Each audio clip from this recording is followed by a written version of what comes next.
ইয়া ইবলিস মা মানাকা আন তাসজুদা লিমা খালাকতু বিয়াদাই আস্তাকবারতা আম কুনতা মিনাল আলিন।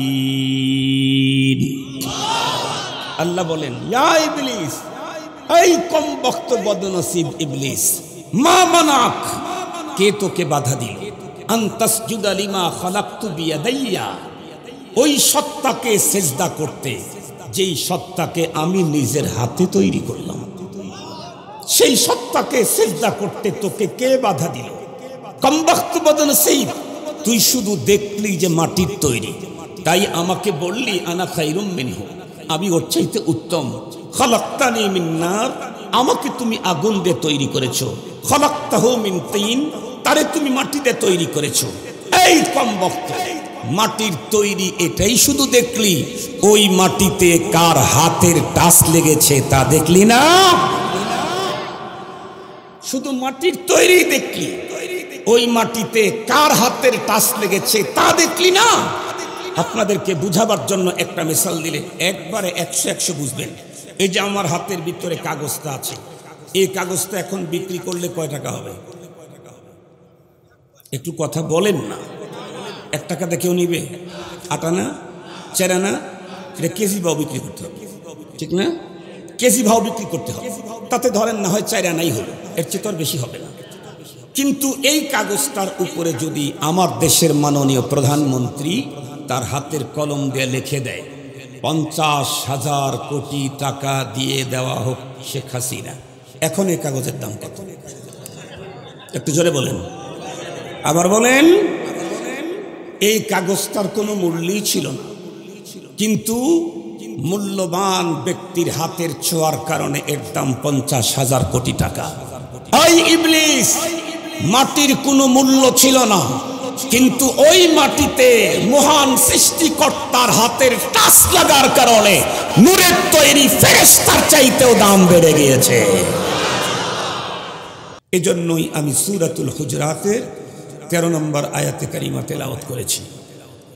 এই আয়াতে কারিমাতে আল্লাহ তাআলা প্রথমেই আমাদেরকে ডাক দিয়ে বলছেন, ইয়া আইয়ুহান নাস, হে মানব মণ্ডলী, শুধু মুসলিম না, শুধু মুমিন না, হিন্দু, বৌদ্ধ, চারাল, মগ, আদিবাসী, মজুসি, মুয়াহিদ, মুশরিক, সব যত মানুষ পৃথিবীতে আছে সবাইকে সম্বোধন করে আল্লাহ বলছেন, ইয়া আইয়ুহান নাস, হে মানব মণ্ডলী, ইন্না খালাকনাকুম মিন যাকারিন ওয়া উনসা, নিঃসন্দেহে আমি তোমাদেরকে তৈরি করেছি একজন পুরুষ একজন নারী থেকে। সুবহানাল্লাহ বলবেন কি একটু? তাহলে ডারউইনের মতবাদ এখানেই কবর হয়ে গেল। আল্লাহ পাক প্রথম যে আয়াত তেলাওয়াত করেছি এখানে কি বললেন? এ পৃথিবীর মানুষ, ডারউইনের বাপ, সবাইকেই সম্বোধন করে বললেন, আমি তোমাদেরকে তৈরি করেছি একজন পুরুষ একজন নারী থেকে। ওয়াজআলনাকুম শুউবান ওয়া কাবাইল, পরবর্তীতে তোমরা যখন ব্যাপক হয়ে গেলে, অনেক বেশি সংখ্যা যখন হয়ে গেলে, তখন তোমাদেরকে আমি গোত্র গোত্র করে ভাগ করে দিয়েছি। কেন? লিতাআরাফু, যাতে একজন আরেকজনের সাথে সহজেই পরিচিত হতে পারো। ইন্না আকরামাকুম ইনদাল্লাহি আতকাকুম, নিঃসন্দেহে তোমাদের ভিতরে সবচাইতে বেশি দামি মর্যাদাবান ওই ব্যক্তি যার ভিতরে তাকওয়া সবচাইতে বেশি। মুহতারাম হাজরিন, এই আয়াতের পরবর্তী অংশের কথাটা বোঝাবার জন্য একটা মিসাল দিতে হবে। আপনারা বলেন, এই বছরের বিশ্ব ইজতেমায় কি গিয়েছিলেন? কোন পর্ব? প্রথম পর্ব না দ্বিতীয়? একটু জোরে বলেন, কারা কারা গেছেন দেখে হাত তোলেন তো। আলহামদুলিল্লাহ, অনেক মানুষ গেছিলেন। যারা গিয়েছিলেন তারা বলেন, অতীতের সকল ইতিহাস ভঙ্গ করেছে এই বছরের ইজতেমা। নিশ্চিত? নিশ্চিত। এত লোক অতীতে কখনো হয় নাই। বাংলাদেশের প্রথম পর্বের ইজতেমা এদেশের সব শ্রেণীর মানুষদেরকে একটা হলুদ কার্ড দেখাইছে। কি হলুদ কার্ড দেখাইল? বুঝায়া দিল বাংলাদেশের মুসলমান দিন, ইমান, ইসলাম কোনো মাস্টার, মিস্টার, মিনিস্টার, ব্যারিস্টার, মন্ত্রী, লয়ার, দোকানদার, প্রকৌশলী এদের কাছ থেকে নিতে চায় না। দিন, ইসলাম আর ধর্ম শুধু নায়েবে নবী আলেমদের কাছ থেকেই নিতে চায়। এটা এবার প্রমাণ হয়েছে। এই জন্য আপনারা যে আকৃতিতে, যে বেশেই যতই ধর্মের বক্তব্য দেন, এদেশের জনগণ অন্য কারো মুখ থেকে ধর্মের বক্তব্য নিতে চায় না। এদেশের মানুষ ধর্মের বক্তব্য নিতে চায় নায়েবে নবীদের কাছ থেকে, দিন তাদের কাছ থেকেই নিতে চায়। আল্লাহ তাআলা আমাদেরকে বুঝার তৌফিক দান করুন। বিশ্ব ইজতেমা থেকে হাজার হাজার জামাত বের হয়েছে। কোন জামাতে কি খিত্তা নাম্বার দেওয়া আছে? Road number, toilet number? কেন? এক জামাতে মানুষই 14 জন থাকে, এক মসজিদে একজন আর একজনকে দেখতেই পায়, কিসের আবার খিত্তা নাম্বার? কিন্তু আপনারা যারা ইজতেমায় গেছেন, সেখানে খিত্তা নাম্বার ছিল কিনা, রোড নাম্বার ছিল কিনা, টয়লেট নাম্বার ছিল কিনা? কেন? কারণ ইজতেমা হলো 15-20 কিলো এরিয়া জুড়ে। এখন এক লোক আপনার আপনজন ইজতেমা মাঠে ঢুকে আপনাকে ফোন দিল, আসসালামু আলাইকুম ভাই, কই? আমি ইজতেমা মাঠে। আমিও তো ইজতেমা মাঠে। তাহলে আসো, একটা জরুরি কথা আছে, একটু চা খাই আর কথা বলি। খিত্তা নাম্বার বললো না, রোড নাম্বার বললো না, টয়লেট নাম্বার বললো না। ইজতেমা চলে কয়দিন? এই 3 দিনের পরে আরো যদি 3 দিন সময় দেওয়া হয়, তারপরেও এই 2 জনের চা খাওয়ার সুযোগ হবে কি? আর একটু জোরে বলেন। কেন? কারণ লাখ লাখ মানুষ 15-20 কিলো এরিয়া জুড়ে, এখানে রোড নাম্বার, খিত্তা নাম্বার না বললে একজন আর একজনকে চিনার কোনো উপায় নেই। যতদিন পর্যন্ত আদম আলাইহিস সালামের ছেলে আর মেয়েরা ছিলেন এই পৃথিবীতে, তখন তো কোনো কবিলা গোত্রের দরকার ছিল না। কিন্তু এই 2 জন থেকে যখন পৃথিবীতে মানুষ বিস্তার লাভ করলো, দেশ দেশে দেশে দেশে, যেমন আজকের পৃথিবীতেও মানুষের সংখ্যা প্রায় 800 কোটি। এত মানুষ যখন হয়ে গেল, তখন একজনের সাথে আর একজনের পরিচয়ের সুবিধার জন্য আল্লাহ পাক গোত্র গোত্র করে ভাগ করে দিলেন। মক্কা মদিনা আরবের গোত্রের নাম বনু কাইনুকা, আউস, খাজরাজ, বনু হাশিম, আব্দে মনাফ, এই জাতীয় অনেক গোত্র আছে। বাংলাদেশে বংশের নাম খান, শেখ, মন্ডল, সরকার, আকন্দ, এগুলি। কেন? এগুলি হলে একজন আর একজনের সাথে সহজেই পরিচয় হতে পারবে। যেমন কেউ যদি বলে, এই কোন আব্দুল বাসেদ আসতে রে ওয়াজ করতে? খান সাহেব।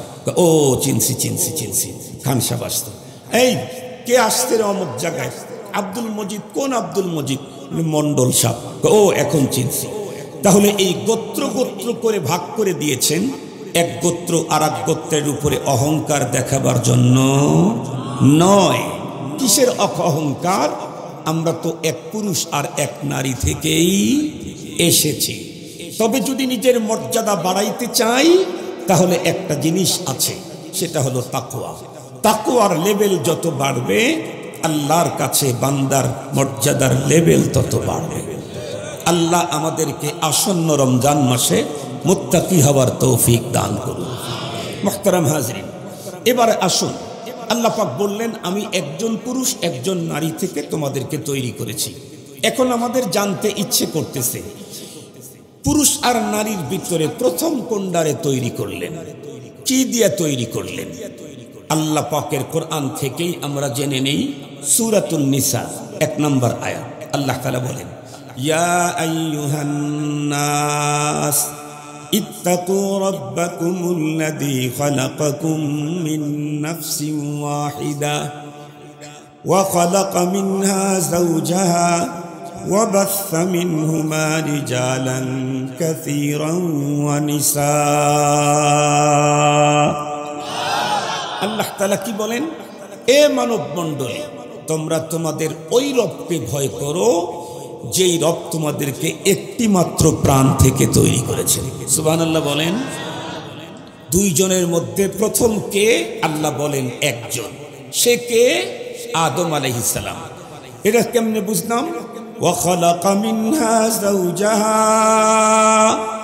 আল্লাহ পাক পরক্ষণেই বললেন, একটা মাত্র সত্তা থেকে তোমাদেরকে তৈরি করেছি। প্রথম যেই সত্তা, যেই প্রাণটা বানিয়েছি, তার থেকেই তার স্ত্রীকে তৈরি করেছি। সুবহানাল্লাহ বলেন।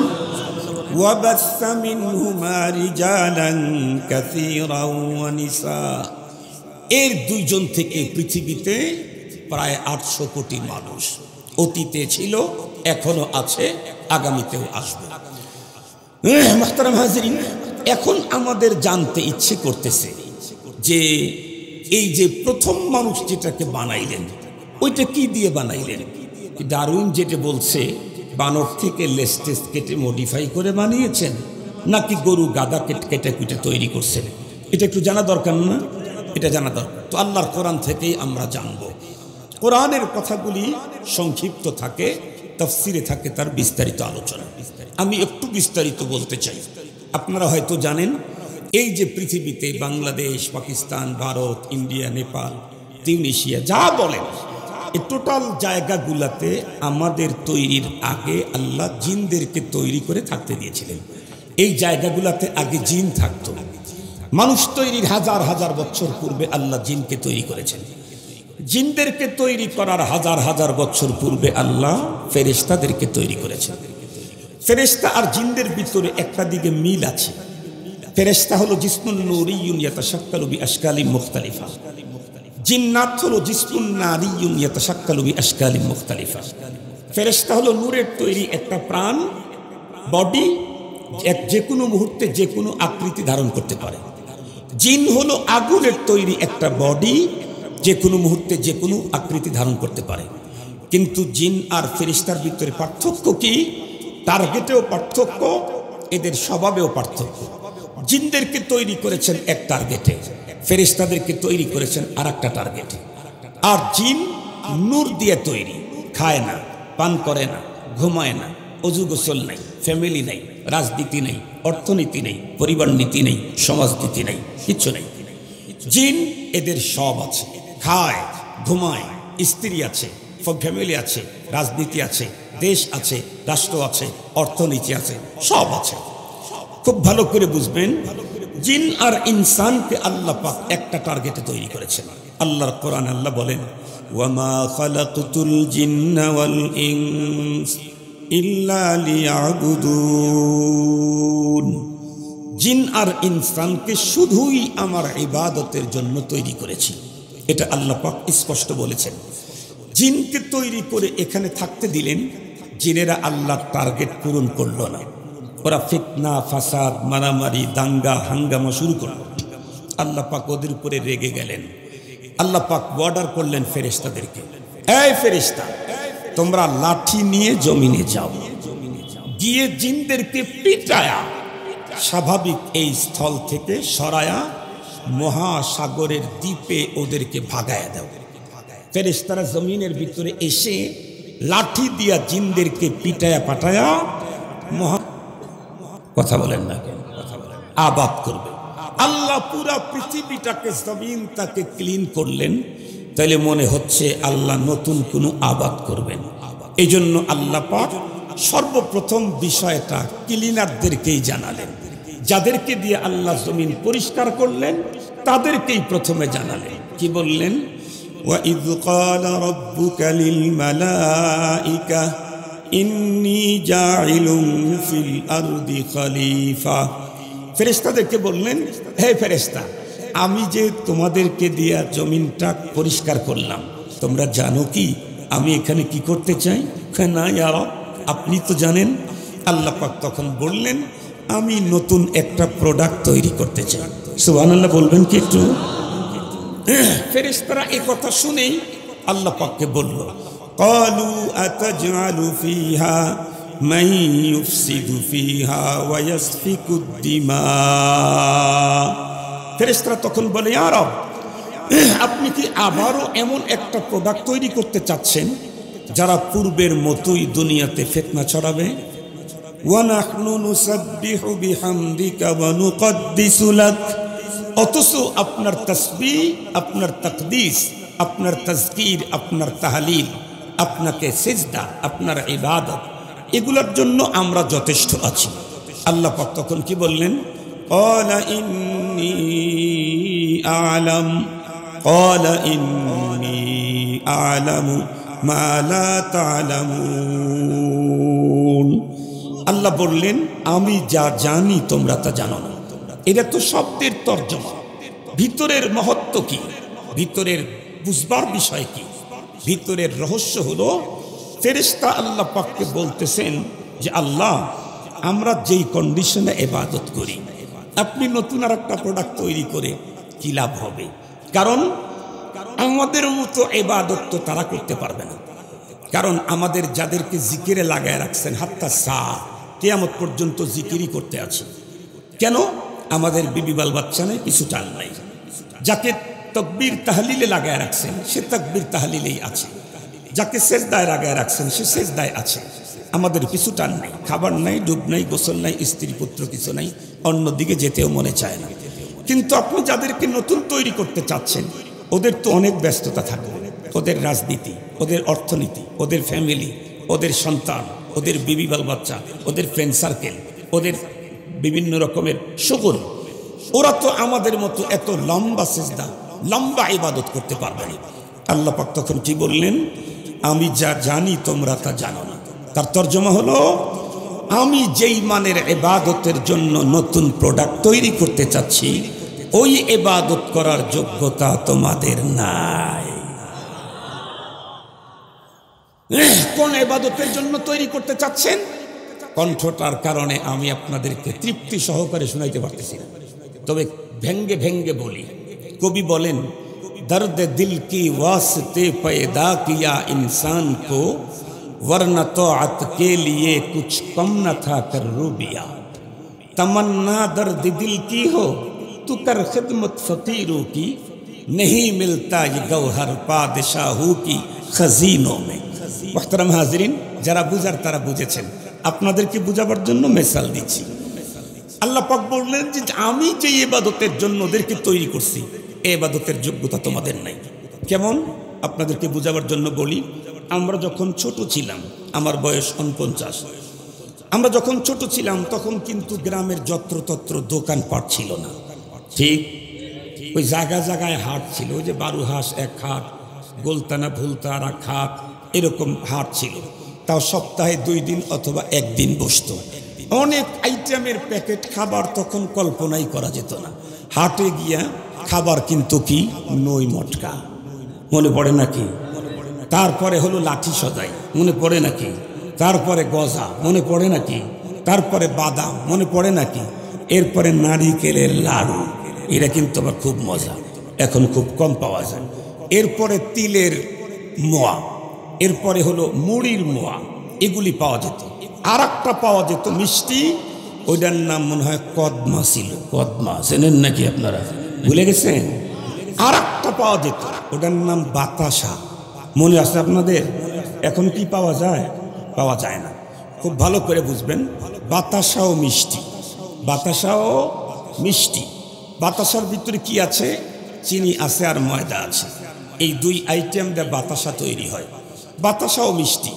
এখন আবার উন্নত মানের সুইট মিট আছে, ফুলকলি, বনফুল, বনলতা, এই জাতীয় উন্নত মানের সুইট মিট আছে, এরাও মিষ্টি তৈরি করে। এর 1 কেজির দাম 1400 টাকা। এই মিষ্টির ভিতরে চিনি খুব কম, এর ভিতরে আটা ময়দার কোনো গন্ধই নাই, আছে হলো দুধের নির্যাস ছানা, 1 নম্বরের পিওর ছানা দিয়ে ও অল্প কিছু মিষ্টি ব্যবহার, চিনি ব্যবহার করে আরো উন্নত ফ্লেভার, কালার, টেস্ট বাড়াবার জন্য মিল্ক, গুঁড়ো মিল্ক, আরো অনেক কিছু দিয়ে তৈরি হয়। 1 কেজির দাম 1400 টাকা। আর বাতাসার 5 কেজির দাম 700 টাকা। একজন মানুষ যদি 6 মাস পর্যন্ত 30 কেজি বাতাসা খেয়েছে, 6 মাস পর্যন্ত, ওই লোকটাকে যদি ফুলকলির 1400 টাকা কেজি মিষ্টির একটার অর্ধেক কেটে ওকে দেন, আর ও যখন এই মিষ্টিটা মুখে দিবে, ওর মুখে টাচ করা মাত্রই ও বলবে 6 মাস পর্যন্ত যা খেয়েছি ওইটা মিষ্টির কোনো জাতি না। ঠিক বললাম না? ঠিক বললাম? কারণ এইটা যে কি জিনিস খেলাম, জীবনে এটা জীবনে দেখেই নাই। এর একটার কাছে ওর ৬-৭ কেজিও কিছু না। মুহতারাম হাজরিন, ফেরেশতাদের জিকির সেজদা এটা হলো বাতাসা মার্কা, আর আদম সন্তানের জিকির আর সেজদা ফুলকলির 1800 টাকা কেজির মিষ্টির মতো। এজন্যই তো ফেরেশতারা জিকির করতে করতে কিয়ামত পর্যন্ত জিকির করতেই থাকবে, বিনিময়ে জান্নাত নাই। ওরা এক সেজদা দিয়ে কিয়ামত পর্যন্ত সেজদায় কাটাবে, বিনিময়ে জান্নাত নেই। কিন্তু মানুষকে আল্লাহ পাক এক সেজদা দিয়ে কিয়ামত কাটানোর সিস্টেমই দেন নাই, এক সেজদায় 24 ঘন্টা কাটানোর সিস্টেমও দেন নাই। কোরআনে পাকে সিস্টেমই দিয়েছেন, ফাইদা কুদিয়াতিস সালাতু ফান্তাশিরু ফিল আরদ ওয়াবতাগু মিন ফাদলিল্লাহ। নামাজ পড়েছো, এখন তুমি বেরিয়ে যাও, হালাল রুজির সন্ধানে বেরিয়ে যাও। তার মানে 24 ঘন্টাতেই এক সেজদা দেওয়ার সিস্টেমই আল্লাহ তাআলা দেন নাই। তার মানে 24 ঘন্টায় মাত্র 5 বার এসে কয়েকটা সেজদা আল্লাহকে করবে, এই সেজদার বিনিময়ে এর জন্য জান্নাত রেডি থাকবে। কেন? কারণ ওদের যে লম্বা সেজদা, এটার ভিতরে মজা কম, ওদের পিছু টান নাই, বাহিরে যাওয়ার মতো শক্তি নাই, চাহিদাও নাই। কিন্তু মানুষ একে 1000 পিছু টান দিয়ে আল্লাহ তৈরি করেছেন। ওকে ওর ফ্রেন্ড সার্কেল ভিন্ন দিকে ডাকে, বন্ধু আর এক দিকে ডাকে, মা আর এক দিকে ডাকে, বাবা ভিন্ন পথে ডাকে, সমাজ ভিন্ন পথে ডাকে, রাজনীতি ভিন্ন পথে ডাকে, নেতা অন্য দিকে ডাকে, ছেলে অন্য দিকে ডাকে, মেয়ে অন্য দিকে ডাকে, বয়ফ্রেন্ড অন্য দিকে ডাকে, গার্লফ্রেন্ড অন্য দিকে ডাকে, সমাজ অন্য দিকে ডাকে, কি বলে পরিবেশ অন্য দিকে ডাকে, রাষ্ট্র অন্য দিকে ডাকে, অর্থ অন্য দিকে ডাকে, সমাজ অন্য দিকে ডাকে, রাজনীতি অন্য দিকে ডাকে। ইভেন তার ভিতরে সাহেসাতের নফস তৈরি করে দিয়েছেন, এটা তাকে সজোরে শিকল দিয়ে টানতে থাকে, যাস না আল্লাহর হুকুম মানতে। এরপরেও যখন মুয়াজ্জিনের কণ্ঠে শব্দ ওর কানে ঢোকে, হাইয়া আলাস সালাহ, 1000 শিকলের বাঁধনকে ছিন্ন করে দৌড়ে দিয়ে আল্লাহর ঘরে ঢুকে 2টা সেজদা যে করলো, এই 2 সেজদা ফেরেশতা তোমার কিয়ামত পর্যন্ত সেজদার চাইতে মজা বেশি। মুহতারাম হাজিরিন, আমাদের এই 2 সেজদা ফেরেশতার কিয়ামত পর্যন্ত সেজদার চাইতে আল্লাহর কাছে মজা বেশি। তাহলে সিদ্ধান্ত কিন্তু ফাইনাল। আমি 1 ঘন্টা ওয়াজ করবো ইনশাল্লাহ, 10:30 বাজবে, আমি ওয়াজ ইনশাল্লাহ ছেড়ে দেব, পেরেশানি নেই। এখন সিদ্ধান্ত ফাইনাল হয়ে গেল, নতুন প্রোডাক্ট তৈরি করবেন। তো এবার তো দেখার পালা, দেখি তো কি দিয়ে তৈরি করে। ডারউইন তো বানর তো বলছে, বানর থেকে বানর, কথা বলেন না কেন? দেখি আল্লাহ কি দিয়ে করেন। কি তাফসীরের কিতাব খুলে দেখেন, আল্লাহ পাক আজরাইল আলাইহিস সালামকে ডাকলেন। ভয় পেলেন না তো আবার? না, কারণ তখন আমরা কেউ তৈরি হই নাই। আজরাইল আলাইহিস সালাম আসলেই কি আর জিবরাইল আমিন আসলেই কি, তখন আমাদের অস্তিত্বই নেই, মারবে কেমন? আজরাইল আলাইহিস সালাম আল্লাহ পাক ডাকলেন। আজরাইল আলাইহিস সালাম তো আগে থেকে আজরাইলি নাকি আগে অন্য কিছু ছিল, পরে ধীরে ধীরে পরীক্ষা দিয়ে বিসিএস ক্যাডার ট্যাডার করে পরে আজরাইল এসেছে, এরকম না তো? জন্মগতই তো আজরাইল, জন্মগতই আজরাইল। আজরাইল আলাইহিস সালামকে আল্লাহ তাআলা ডাকলেন, ডেকে বললেন, যাও জমিনে, পৃথিবীর প্রান্ত প্রান্ত থেকে বিভিন্ন রকমের বিভিন্ন স্বভাবের মাটি কয়েক টন এক জায়গায় করে আমার কাছে নিয়ে আসো। আহ, কি মজার কথা! আল্লাহু আকবার। আজরাইল আলাইহিস সালাম পৃথিবীতে এসে যত রঙের মাটি হতে পারে পৃথিবীতে, এই একটু একটু একটু একটু একটু একটু করে যত স্বভাবের মাটি হতে পারে একটু একটু করে কয়েক টন মাটি নিয়ে আল্লাহ পাকের কাছে চলে গেল আজরাইল আলাইহিস সালাম। আল্লাহ পাক করলেন কি, সমস্ত মাটিগুলা তার নিজের 2 হাত দিয়া মিক্স করা শুরু করলেন। কার হাত দিয়া? আরো জোরে বলেন, কার হাত? মনে রেখেন কথাটা। আল্লাহ নিজের হাত দিয়া মাটিগুলাকে মিক্স করা শুরু করলেন। মিক্স করে খামির তৈরি করলেন। খামির তৈরি করার পরে লম্বা একটা প্রতিমা বানালেন, একটা মূর্তি তৈরি করলেন। 60 জিরান, 60 গজ, 120 হাত লম্বা।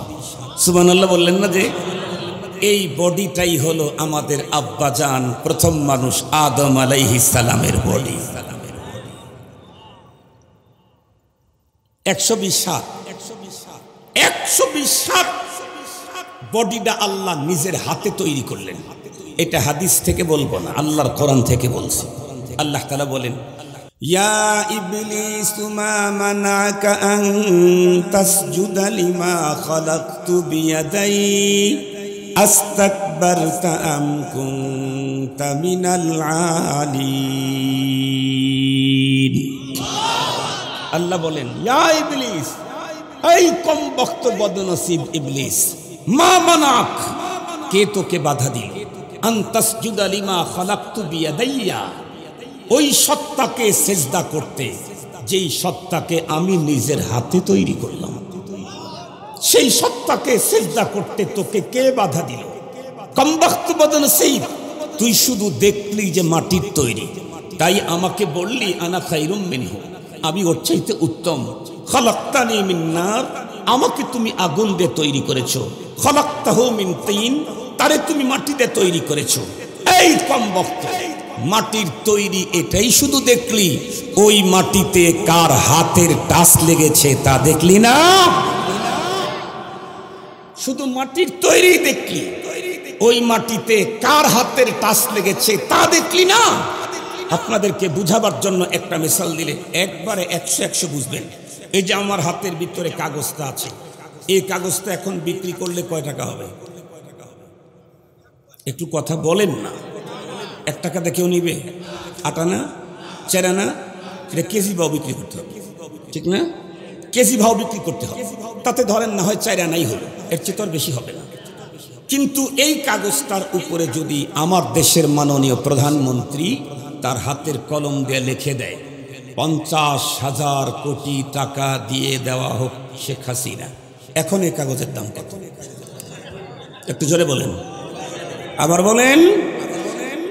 এই কাগজটার কোনো মূল্যই ছিল না, কিন্তু মূল্যবান ব্যক্তির হাতের ছোঁয়ার কারণে এর দাম 50,000 কোটি টাকা।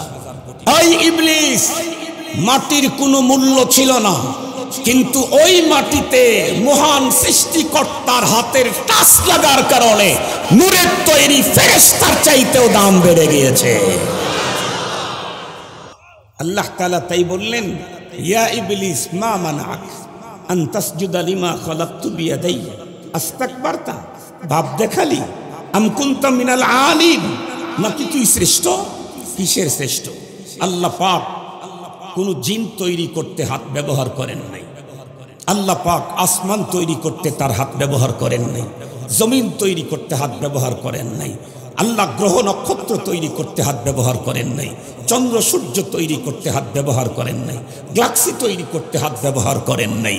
একমাত্র ইনসানকে তৈরি করতে হাত ব্যবহার করেছেন। কেন? কারণ গ্রহ নক্ষত্র চন্দ্র সূর্য গাছপালা সব তৈরি করেছেন আল্লাহ বান্দার জন্য, আর মানুষকে তৈরি করেছেন আল্লাহ তার নিজের জন্য। মুহতারাম হাজরিন, আরো একটু পরে এর চাইতে মজার কথা আছে, আর একটু সবর করেন। মুহতারাম হাজরিন, আপনাদের কি খুব কষ্ট হইতেছে? আমার কথা বলা কষ্ট, এই জন্য ঘেমে যাচ্ছি। ঘামলে আরো গলা বসে পড়ে। আপনি একটু সবাই মিলে দোয়া করেন তো, আল্লাহ যেন আমার কণ্ঠটাকে একদম ইজি করে দেন, আমি যেন কোরআনের কথা খুব ভালোভাবে বলতে পারি। মুহতারাম হাজরিন, তাহলে আসুন, আল্লাহ পাক নিজের হাতে তৈরি করলেন, ঠিক আছে তো? তৈরি করে আল্লাহ জান্নাতে শুকাইতে দিলেন, জান্নাতে রেখে দিলেন। আব্বা জানের বডি পড়ে আছে, আত্মা তো এখনো দেন নাই, বডিটা পড়ে আছে। দীর্ঘদিন পর্যন্ত চলতে চলতে এমন কনকনা হয়ে শুকাইছে, আল্লাহ সূরাতুর রহমানে বলেন, খলাকাল ইনসানা মিন সলসালিন কাল ফাখখার। আল্লাহ তাআলা ইনসানকে এঁটেল মাটি দিয়ে এমনভাবে শুকাইলেন মনে হয় যেন পোড়া দেওয়া হয়েছে। আপনারা কোনোদিন মাটির পাত্র কিনছেন?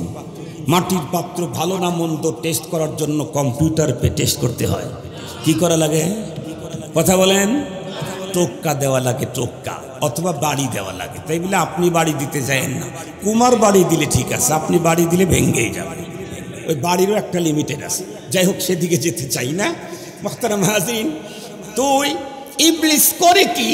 মাঝে মাঝে আব্বাজানের বডিটা তফ করে ইবলিস। তফ যে করে ভালো নিয়তে না, বাঁকা চোখে আড়াল করে করে তাকায়। কেন? ইবলিসের মাথার ভিতরে পোকা ঢুকছে। এইটার জন্যই তো আমাদের গোষ্ঠীর লোকদেরকে একদম দ্বীপান্তরে পাঠায়া দিল, এই প্রোডাক্টটার জন্য। এরা তো আমাদের জাত শত্রু হবে। এই জন্য মাঝে মাঝে চতুর্দিকটা ঘোরে, বাঁকা চোখে তাকায়, ঘোরে। বলেন তো দেখি, এই বডিটা কার বডি? পাবলিকের বডি না পয়গম্বরের? আর একটু জোরে বলেন। পয়গম্বরের বডির দিকে বাঁকা চোখে তাকায়, তার নাম কি যেন? আর একটু জোরে বলেন। আমাদের দেশেও নায়েবে নবী ওলামায়ে কেরাম টুপি দাড়িওয়ালা পাগড়িওয়ালাদের দিকে কাজ দিয়ে যাইতে কিছু মানুষ বাঁকা চোখে তাকায় না, তাকায় না? এরা হলো ওরা। এরা কারা? এরা হলো ওরা। মনে রাখবেন। তবে ইবলিসের বাঁকা চাউনির কারণে পয়গম্বর দুনিয়াতে আসা বন্ধ হয় নাই। আর আমার দেশের নাস্তিক মুরতাদদের বাঁকা চোখে তাকাবার কারণে এদেশের আলেমদের লোমও নড়বে না।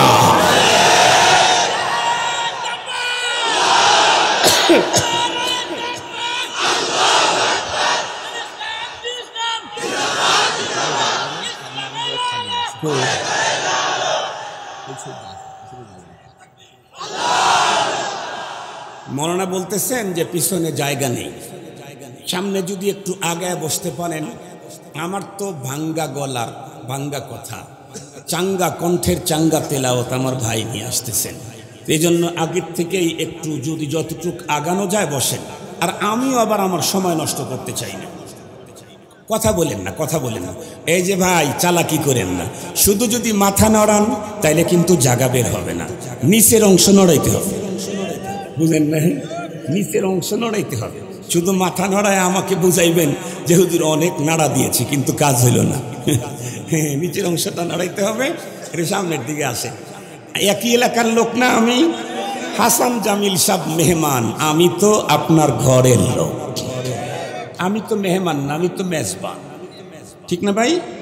মুহতারাম হাজিরিন, তাছাড়া এই গ্রামে আমার সাথীও আছে। এই যে মৌলানা আমার সাথী, এখানে আমার অনেক ছাত্র আছে। এটা ইয়ে নাকি মুনির? মাশাআল্লাহ, অনেক ছাত্র আছে আলহামদুলিল্লাহ। এই অঞ্চলে বেতন মাদ্রাসা যখন পড়াইতাম তখন আমাদের কাছে অনেকে পড়ছে আলহামদুলিল্লাহ। বসেন বসেন। মজার কথা, মাঝখানে বাদ পড়ে গেলে মজা কমে যায়। তো ইবলিস করে কি, মাঝে মাঝে বাঁকা চোখে তাকায়। আবার মাঝে মাঝে করে কি, আব্বাজানের বডিতে আবার একটু টোক্কা মারে।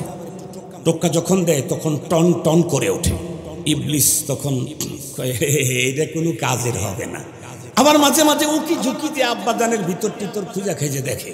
তো আল্লাহ পাক তো শুধু বডি স্ট্রাকচার তৈরি করেছেন, পেটটার ভিতরে তো প্যানক্রিয়াস, ফুসফুস, লিভার, এরপরে হার্ট, এগুলি তো দেন নাই। এগুলি তো আত্মার সাথে সম্পৃক্ত। রূহ ফুঁক দিলে এগুলি হয়ে যাবে। ভিতরটা খালি। খালি দেখে ইবলিস হাসে আর বলে এটা কোনো কাজের না। কিন্তু হইলটা কি, অল্প কিছুদিন পরেই রব্বুল আলামিন যখন আদম আলাইহিস সালামের ওই বডির ভিতরে রূহ ফুকালেন, রূহ আস্তে আস্তে আস্তে আস্তে সিনা পার হয়ে উপরের দিকে রূহ যখন উঠল, আমাদের আব্বাজান একটা হাসি দিলেন। হাসি দিয়েই বললেন আলহামদুলিল্লাহ। ইবলিসের মাথা হেট হয়ে গেল। হায় হায়, মাত্র জীবন পেল, তাই মালিকের প্রশংসায় পঞ্চমুখ, এদেরকে তো ঠেকানো যাবে না। আরে তুই ঠেকাবি কেমনে? ইনি তো পাবলিক না, ইনি তো পয়গম্বর। আর কোন পয়গম্বর আল্লাহ উম্মতদেরকে দিয়ে চয়েস করার নাই। সমস্ত পয়গম্বর আল্লাহর নিজের চয়েস। সমস্ত পয়গম্বর মুনতাখাব মিনাল্লাহ।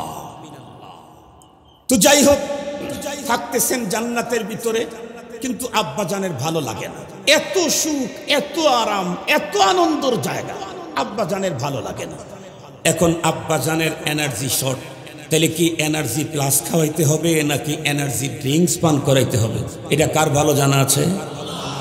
আল্লাহ পাক রব্বুল আলামিন আব্বাজানের ভিতরে এনার্জি ফিরে নিয়ে আসার জন্য, তাছাড়া বড় কথা, মূল কথা, ইন্নী জাইলুন ফিল আরদি খলিফা, এই মিশন পূরণ করার জন্য আব্বাজান জান্নাতের ভিতরে বাইনান নাওমি ওয়াল ইয়াকদা, না ঘুম না জাগ্রত, একটু অলসতার মধ্যে আছেন। এই চান্সে আল্লাহ আব্বাজানের বাম পাশের বাঁকা হাড্ডি থেকে পৃথিবীর সেকেন্ড ম্যান, দ্বিতীয় মানুষ, প্রথম নারী হাওয়া আলাইহিস সালামকে তৈরি করলেন। তৈরি করে আব্বাজানের পাশেই বসায় রাখছেন। আব্বাজানের খবর নাই। আপনারা মনে মনে ভাবতেছেন, হায় হায়, এই হাড্ডি কাটলো, এই করলো, খবর হইল না। ডাক্তাররা পুরাটা কেটে ফেলে দেয়, তাই রুগী জানে না। কথা বলেন না কেন? ডাক্তারেরা পুরাটা কেটে, মস্তিষ্ক পুরাটা কেটে আর এক জায়গায়, মাথার মগজ আর এক জায়গায় নিয়ে ধুইয়া পরিষ্কার করে তারপরে আবার সেটিং দেয়, তাই বোঝে না এটা যদি মানুষ করতে পারে, এই মানুষটাকে যিনি তৈরি করছেন তার অপারেশন আরো কত নিরাপদ। আব্বাজান কেমনে বুঝবে? আব্বাজান একটু স্বাভাবিকভাবে যখন একটু সজাগ হয়েছেন, মানুষ স্বভাবগত কারণে একটু মোচড় দিয়ে এদিক ওদিক তাকায়, যেই এদিকে তাকাইছি দেখে আল্লাহ, এটা আবার কি? কারণ এই জিনিস তো পৃথিবীতে আর এক পিস নাই। সেকেন্ড ম্যান, প্রথম নারী। তবে এখানে একটা হিকমতের কথা বলি, আল্লাহ পাক নারীকে পুরুষের বাম পাশের বাঁকা হাড্ডি থেকে তৈরি করলেন কেন? আল্লাহ ইচ্ছা করলে আরো একটু বেশি মাটি নিয়ে এসে আব্বাজানের বডি, আম্মাজানের বডি তৈরি করে দিতে পারতেন, তা করলেন না কেন? একটা গুরুত্বপূর্ণ কারণ তো কোরআনে আল্লাহ নিজে বলেন, লিতাসকুনু ইলাইহা। আর একটা অনেক কারণ আছে, তার ভিতরে একটা হলো, আপনারা বলেন তো দেখি, গাছের দাম বেশি না ডালের দাম বেশি? ভালো করে বুঝবেন। ডাল যত সুন্দরী হোক, যেই গাছের ডাল, ওই গাছের চাইতে ওর ডালের দাম কোনোদিন বাড়তে পারে না। আল্লাহ পাক নারীকে স্পেশালি মাটি দিয়ে তৈরি না করে পুরুষের একটা হাড্ডি দিয়ে তৈরি করে বুঝায় দিল, পুরুষ হলো গাছের মতো, তুমি হলে ডালের মতো। তুমি যত বড় চেয়ারেই বসো, যতই মঙ্গল গ্রহে যাও, যতই চাঁদের এরিয়া পার করো, জীবনেও কোনোদিন পুরুষের চাইতে তোমার দাম বাড়াইতে পারবা না। এটা পক্ষে গেছে তো, এই জন্য আওয়াজটা একটু জোরে হয়েছে। পক্ষে গেলে আওয়াজটা একটু জোরেই হয়। মাশাআল্লাহ, আলহামদুলিল্লাহ। মুহতারাম হাজিরিন, তো এবার দুইজনকে তৈরি করলেন। এরপরে আল্লাহ পাক অর্ডার দিলেন পয়গম্বরকে, ইয়া আদম উসকুন আনতা ওয়া যাওজুকাল জান্নাহ ওয়া কুলা মিন হাইথু শি'তুমা ওয়া লা তাকরাবা হাযিহিশ শাজারা ফাতাকুনা মিনাজ জালিমিন। আল্লাহ বললেন, এই আমার পয়গম্বর আদম আলাইহিস সালাম, আপনি আপনার স্ত্রীকে নিয়ে জান্নাতেই থাকেন। আব্বাজান আম্মাজান জান্নাতে থাকতে থাকতে থাকতে থাকতে এক জোড়া বাচ্চা হয়ে গেল জান্নাতে। আলহামদুলিল্লাহ বলেন, আরো জোরে বলেন আল্লাহু আকবার। তাহলে আমাদের জন্মের সূচনা কোথায়? জান্নাত। জান্নাত, আমাদের পূর্বপুরুষ জান্নাতে জন্ম নিয়েছে। সুবহানাল্লাহ বলে। এখন কথা হলো, হুজুর এ পর্যন্ত আলোচনা দিয়ে তো বুঝলাম, প্রথম মানুষটা হলো মাটি দিয়ে, দ্বিতীয় মানুষটা, প্রথম মানুষটার বাম পাশের বাঁকা হাড্ডি দিয়ে, এই আরগুলা যে হইল এগুলা কি দিয়ে? আল্লাহ পাক সূরাতুস সাজদা 7 নম্বর 8 নম্বর আয়াতে কারিমাতে কিয়ামত পর্যন্ত সমস্ত মানুষ তৈরির ফর্মুলা বর্ণনা করেছেন। সুবহানাল্লাহ বলেন। পুরা কোরআন যদি নাও পড়েন, শুধু সূরাতুস সাজদা 7 নম্বর 8 নম্বর আয়াতটা যদি পড়েন, গভীরভাবে পড়লে আজ আদম তা ঈসা, ঈসা পয়গম্বর বাদ দিয়ে কিয়ামতের আগ মুহূর্ত পর্যন্ত প্রত্যেকটা মানুষ তৈরির ফর্মুলা আল্লাহ পাক বয়ান করেছেন। কি বয়ান করেছেন আমি বলি, সুর দিয়ে বলতে পারতেছি না, অনেক কষ্ট লাগতেছে। কেন? কোরআনুল কারীমকে সুর দিয়ে পড়লে নেকি আরো বেশি হয়, মজা আরো বাড়ে। মান লাম ইয়াতাগান্না বিল কোরআনে ফালাইসা মিন্না, কিন্তু কণ্ঠের কারণে সুর দিতে পারতেছি না। আল্লাহ তাআলা কি বলেন? আল্লাযী আহসানা কুল্লা শাইইন খালাকাহু ওয়া বাদাআ খালকাল ইনসানি মিন তিন সুম্মা জাআলা নাসলাহু মিন সুলালাতিন মিন মাইন মাহিন। এই এতটুকুনের ভিতরে আদম আলাইহিস সালাম থেকে কিয়ামতের আগ পর্যন্ত সমস্ত মানুষ তৈরির ফর্মুলা আল্লাহ বলে দিয়েছেন। ইভেন তামাম পৃথিবীর সবকিছু তৈরির ফর্মুলা বলে দিয়েছেন। সুবহানাল্লাহ বললেন না? যে আল্লাহ বলেন আল্লাযী আহসানা কুল্লা শাইইন খালাক, আল্লাহ ওই সত্তা যিনি প্রতিটি সৃষ্টিকে অত্যন্ত সুন্দর নিপুণ হাতে অত্যন্ত মুনাজ্জাম সাজানো গুছানো ডিফেক্টেডহীন তৈরি করেছেন, কোথাও অসামঞ্জস্যতা নাই। সূরাতুল মুলকে আল্লাহ পাক চ্যালেঞ্জ করেছেন, হাল তারা মিন ফুতুর ফারজি'ল বাসারা কাররাতাইন ইয়ানকালিব ইলাইকাল বাসারু খাসিআন ওয়া হুয়া হাসির। আমার তৈরি যতগুলি আছে একটার পিছনে বিশ্বসেরা বিজ্ঞানী, তুই তোর চোখ ঘুরাইতে থাক, মৃত্যু পর্যন্ত ঘুরাইতে থাক, আমার একটা সৃষ্টির ভিতরে একটা ডিফেক্টেড একটা গরমিল তুই তৈরি দেখাইতে পারবি না। তাই সত্য প্রমাণিত হয়েছে। আজকে আল্লাহর কোরআনের ভুল ধরতে যেই বিজ্ঞানীরা কোরআন স্টাডি করতেছে, এক পারা দুই পারা স্টাডি করার পরে কোরআনের মালা গলার ভিতরে দিয়ে কালেমা পড়ে ঘুরে বেড়াইতেছে, খুঁজতে গেছে ভুল, ধরা খেয়েছে কোরআনের কাছে। সুবহানাল্লাহ বলবেন না যে? আপনারা শুনেছেন, আমরাও শুনেছি। এক কৃষক নাকি আগের যুগের এক কৃষক, আগের লোক তো হাল চাষ করতো লাঙ্গল দিয়া, তো শস্যের সময় ফজরের আগে নিয়ে যেত লাঙ্গল চাষ করত, তো দুপুর পর্যন্ত হাল চাষ করে শরীর টায়ার্ড হয়ে গেছে, একেবারে পেরেশান। দুপুরের সময় একটু মনে চাইছে একটু এক জায়গায় একটু আরাম নেই। বিশাল মাঠের ভিতরে এক বটগাছ, বটগাছের নিচে চিত হয়ে শুয়েছে, গামছাটা মাথার নিচে দিয়ে শুয়ে থেকে, যেহেতু কৃষক এ তো আর আসমানের উপরে আর গবেষণা করতে পারে না, এই জন্য ওর গবেষণাটা ওই বটগাছ পর্যন্তই। তো গবেষণা করতেছে শুয়ে শুয়ে। বিজ্ঞানী হইলে আসমানের উপরের গবেষণা করতো, চাঁদ নিয়ে গবেষণা করতো, গ্রহ নিয়ে গবেষণা করতো। এই যেহেতু পাবলিক কৃষক, এই জন্য ও গবেষণা করতেছে বটগাছ নিয়ে। চিন্তা করতেছে আল্লাহ সব কিছুই ঠিকঠাক ফাইন তৈরি করেছেন, সবগুলার মিল আছে, খালি দুইটা গাছ মিল নাই। কোনটা? লাউ গাছ আর বট গাছ। কেমনে? লাউ গাছ এমন একটা গাছ যে গাছ নিজে নিজে দাঁড়াইতে পারে না, এটা খোঁটা দিয়ে দাঁড় করায় রাখতে হয়, অথচ এটার যে ফল বাপ বেটা দুইজনে কাঁধে করে নিয়ে যাওয়া লাগে। আর বট গাছ এই যে বিশাল এক গাছের ছায়ায় 1000 লোক বাস করতে পারে, বসতে পারে, অথচ এর ফল দিচ্ছে একদম ছোট ছোট। এটা একটু মালিকের একটু একটু বেমানান হয়েছে। আল্লাহ তুমি ওইটা না দিয়ে কমপক্ষে একটা বেল দিতা, একটা বেলও যদি দিতা তাও কিছুটা মিল হইতো। যেই বলছে একটা বেল দিতা মিল হইতো, অমনি একটা বোটা এসে বা নাক সোজা পড়ছে। এখন আপনারা বলেন তো দেখি, শীতের বৃষ্টির দিনে যদি হোন্ডা চালান খালি শরীরে, তাহলে বৃষ্টির পানি মনে পড়ে না শিল মনে পড়ে? যত স্পিড দিবেন তত শিল মনে পড়ে। অত উপর থেকে একটা বোটা যখন পড়ছে, নাকের 12টা না বাজলেও 11:30 বাজছে, বুঝেন নাই?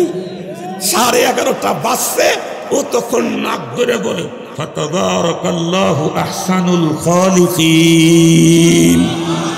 আল্লাহ তুমি সত্যি নিপুণ হাতে বড় সুন্দর করে তৈরি করেছো, যদি আমার কথা মোতাবেক বেলি দিতা তাইলে আমার আর বাড়ি যাওয়ার কপালে হইতে না।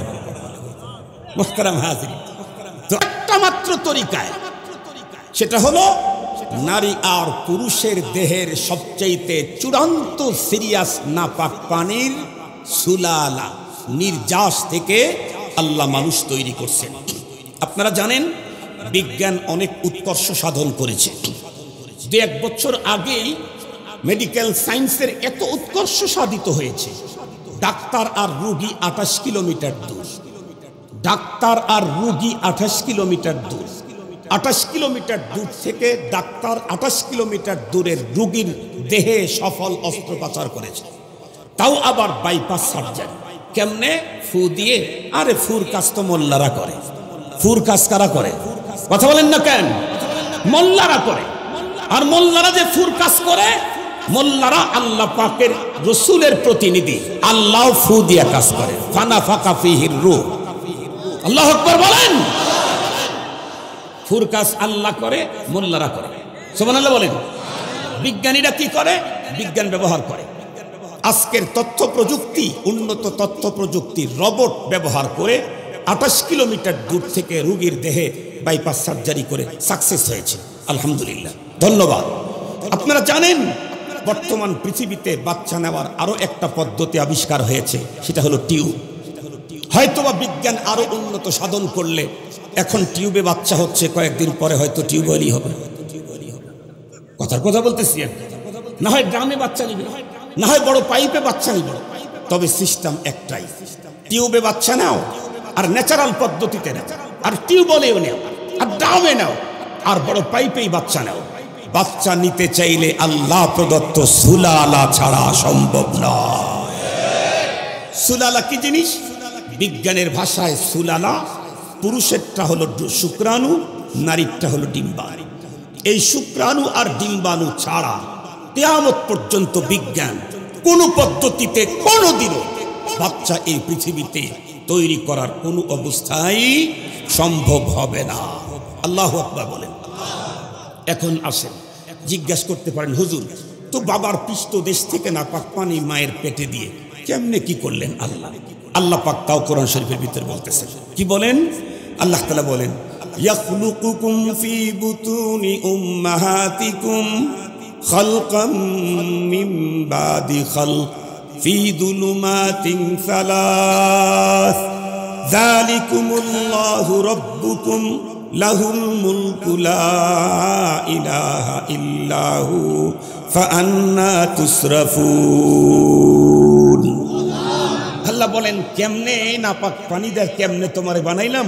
এই শোনো শোনো শোনো, ইয়াখলুকুকুম ফি বুতুনি উম্মাহাতিকুম, তোমার বাবার পৃষ্ঠদেশ থেকে এক ফোঁটা নাপাক পানির নির্যাস তোমার মায়ের পেটের ফি যুলুমাতিন সালাস, তিন স্তরের অন্ধকার কুঠিরে ঢুকায় দেয়।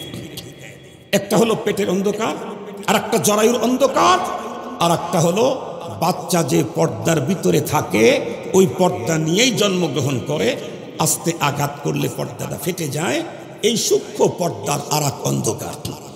এই তিন স্তরের অন্ধকার এখানে পৃথিবীর কোনো বিজ্ঞানীর সায়েন্টিস্টের কারসাজি চলে না। আল্লাহ পাক বলেন, আমি সেখানে আমি মেকানিজম করি। সুবহানাল্লাহ বললেন না? সূরাতুল হজ, সূরাতুল মুমিনুন আয়াত তেলাওয়াত করতে গেলে অনেক টাইম পাস হয়ে যাবে, আমি আপনাদেরকে নরমাল তর্জমা বলি। আল্লাহ বলেন, ওই পানিটুকু তোমার মায়ের পেটের তিন স্তরের অন্ধকারে আমি আমার কুদরতি মেকানিজম দিয়ে 40 দিনে এই পানিটাকে রক্তের দলাতে পরিবর্তন করে দেই। এরপরের 40 দিন মেকানিজম করে করে ওই রক্তটাকে গোশতের টুকরাতে পরিবর্তন করে ফেলি। এরপরে আর 40 দিন মেহনত করে মেকানিজম করে ওর গোশতের ভিতরে হাড্ডি ঢুকায় দিই। যেখানে হাতের লম্বাটা, যেখানে আঙ্গুলের খাটোটা, যেখানে মস্তিষ্কের হাড়, যেখানে মেরুদণ্ডের হাড়, যেখানে পায়ের হাড়, যেখানে হাঁটুর উপরের ছাদ, যেখানে পায়ের কনিষ্ঠ আঙ্গুলের হাড়, যেখানে যেভাবে সাজাইতে হয় এটা আমি সাজায় দিই। এরপরে তোমার ভিতরে রূহ ফুকায় দেই। এখন তুমি তোমার মায়ের পেটে খেলতে শুরু করো। সুবহানাল্লাহ। মায়ের পেটে হাত এরকম করে, এরকম করি, পাও এরকম, মাথা এরকম, একবার এইদিকে ডিগবাজি, আবার ওইদিকে ডিগবাজি। জন্মের পরেই শুধু ডিগবাজি দেই নাই, মায়ের পেটে বহু ডিগবাজি খেলা খেলছি আমরা। এই জন্যই তো দেখবেন মা খানা খাইতে বসছে, হঠাৎ করে মায়ের এইখানে পা লাগায়া আমি একটা চাড়ি দিয়েছি, শক্ত হয়ে গেছে মা, মা গিলতে পারতেছে না, নিঃশ্বাস বন্ধ হয়ে যাচ্ছে। নানি, ফুপু, দাদি এসে আমার এই পায়ের উপরে আস্তে আস্তে করে মাসেহ করতেছে, দলা দিচ্ছে, আমার পাওটাও জানি নষ্ট না হয়, মাও যেন বেঁচে যায়। মা কালা হয়ে যাচ্ছেন, এমন জায়গায় পা লাগায়া মাকে আঘাত করছি, মা এখন নিঃশ্বাস ফেলতে পারতেছেন না। এরপরে আস্তে আস্তে মাসেহ করতে করতে আমি আবার স্বাভাবিক হয়ে গেছি, মাও তখন স্বাভাবিক হয়ে গেছেন। সুবহানাল্লাহ বলেন। এরপরে আল্লাহ তাআলা কি বলেন তা জানেন? এই মায়ের ওই 3 স্তরের অন্ধকার কুঠিরে তোকে যে আকৃতি দিলাম, তো দাদার চয়েস না, প্রেসিডেন্টের চয়েস না, খাজা বাবার চয়েস না, পীর সাহেবেরও চয়েস না, প্রধান বক্তার চয়েস না, মায়ের চয়েস না। হুয়াল্লাযী ইউসাব্বিরুকুম ফিল আরহাম কাইফা ইয়াশা। আল্লাহ বলেন, আমি তো তোকে আকৃতি দিলাম আমার চয়েসে। কার চয়েস? আর একটু জোরে বলেন, কার চয়েস? এই জন্যেই তো আমাকে সবচাইতে সুন্দর করে তৈরি করেছেন। লাকাদ খালাকনাল ইনসানা ফি আহসানি তাকওয়িম। আমার চয়েসে তোকে তৈরি করেছি, তাই তো তুই চন্দ্রের চাইতে সুন্দর, সূর্যের চাইতে সুন্দর, তারকার চাইতে সুন্দর, গ্যালাক্সির চাইতে সুন্দর। একটা মিসাল দিলে আপনারা বুঝবেন। ধরেন আপনাদের এই অঞ্চলে, না ঢাকা শহরেই ধরেন, একজন দর্জি আছে, এশিয়ার ভিতরে এই রকমের স্ট্যান্ডার্ড দর্জি নাই। তার কাছে এশিয়ার সমস্ত রাষ্ট্রপতিরা 2000 সেট কাপড় বানাইতে দিয়েছে ঈদের সময়, সবগুলা খুব সুন্দর করে তৈরি করছে। বাংলাদেশের প্রধানমন্ত্রী, পাকিস্তানের প্রধানমন্ত্রী, ইন্ডিয়ার প্রধানমন্ত্রী, বাংলাদেশের রাষ্ট্রপতি, পাকিস্তানের রাষ্ট্রপতি, এরকম 2000 ভিআইপি লোকের 2000 সেট তৈরি করেছে। সবই তো সুন্দর, কিন্তু একটা সেট তৈরি করেছে দর্জি ও নিজে পরার জন্য। বলেন তো দেখি, এটা কি কম সুন্দর না আরো বেশি সুন্দর? বুঝে বলবেন, এটা কি কম সুন্দর না আরো বেশি সুন্দর? এটা হবে অতি সুন্দর। আল্লাহ কোরআনে হাকিমে বলে দিলেন, হুয়াল্লাযী খালাকা লাকুম মা ফিল আরদি জামিআ। এই বান্দা, জমিনে যা কিছু দেখতেছো সব বানাইছি তোদের জন্য। আসমান থেকে বৃষ্টি তোমার কল্যাণে, আমার বৃষ্টির দরকার নাই।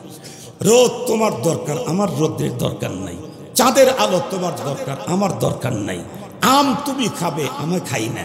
আম গাছের কাঠ দিয়ে তুমি টাকা করবে, আমার টাকার দরকার নাই। আম গাছ থেকে গাছ কেটে তুমি ফার্নিচার তৈরি করবে, আমার ফার্নিচার লাগে না। গরুর দুধ তুমি খাবে, আমি দুধ খাবো না। গরুর গোশত তুমি খাবে, আমি খাবো না। এই গরু বিক্রি করে টাকা দিয়ে বাড়ি তৈরি তুমি করবে, মেয়ে বিয়ে তুমি দিবে, আমি দেব না।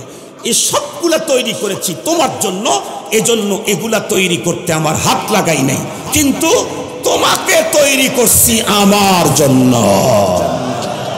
এজন্য তোকে তৈরি করতে আমার নিজের হাত লাগাইছি, কারণ নিজেরটা অন্যদের চাইতে অনেক বেশি সুন্দর হয়।